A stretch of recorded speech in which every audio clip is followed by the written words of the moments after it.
L'entretien a duré plus d'1 heure. Nous sommes venus rendre hommage aux victimes congolaises et onusiennes fauchées lors des derniers incidents malheureux survenus dans l'est de la RDC, a indiqué le secrétaire général adjoint des Nations Unies en charge des opérations de maintien de la paix,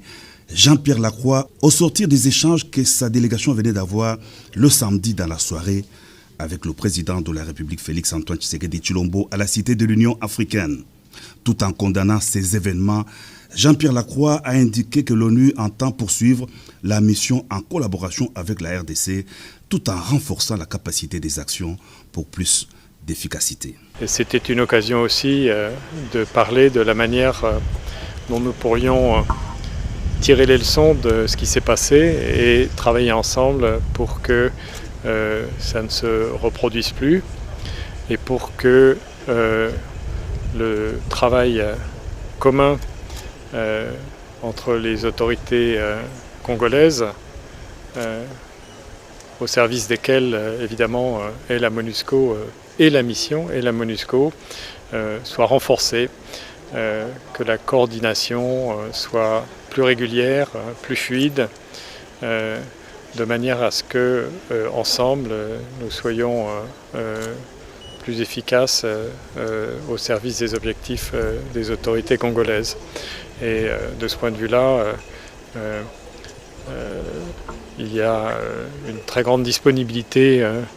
de la part de son Excellence le Président de la République, et je l'en remercie.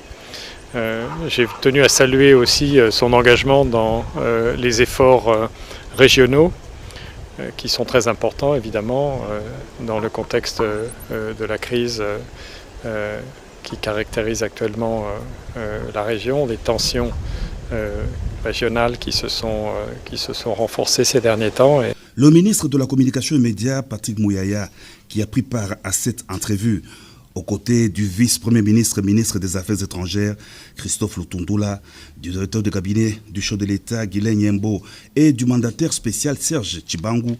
a dit que le chef de l'État a fait part à la délégation onusienne des frustrations de la population congolaise. Le président de la République a été franc et sincère pour apporter la frustration du peuple congolais au regard des dernières déclarations, mais aussi par rapport à l'évolution sur le terrain, parce que l'élément déclencheur de tout ceci, c'est l'agression dont est victime la RDC à travers le Rwanda et les M23. C'était aussi l'occasion de regarder ce qui n'a pas marché finalement dans le partenariat, parce que dans un partenariat, tout n'est pas forcément rose. Évidemment, il y a eu des petits soucis de communication, mais c'est des choses qui seront réglées parce que c'est l'avenir qui est le plus important. Pour les événements qui sont passés, il y a un engagement clair et le président de la République a insisté dessus, que des responsabilités devraient être établies rapidement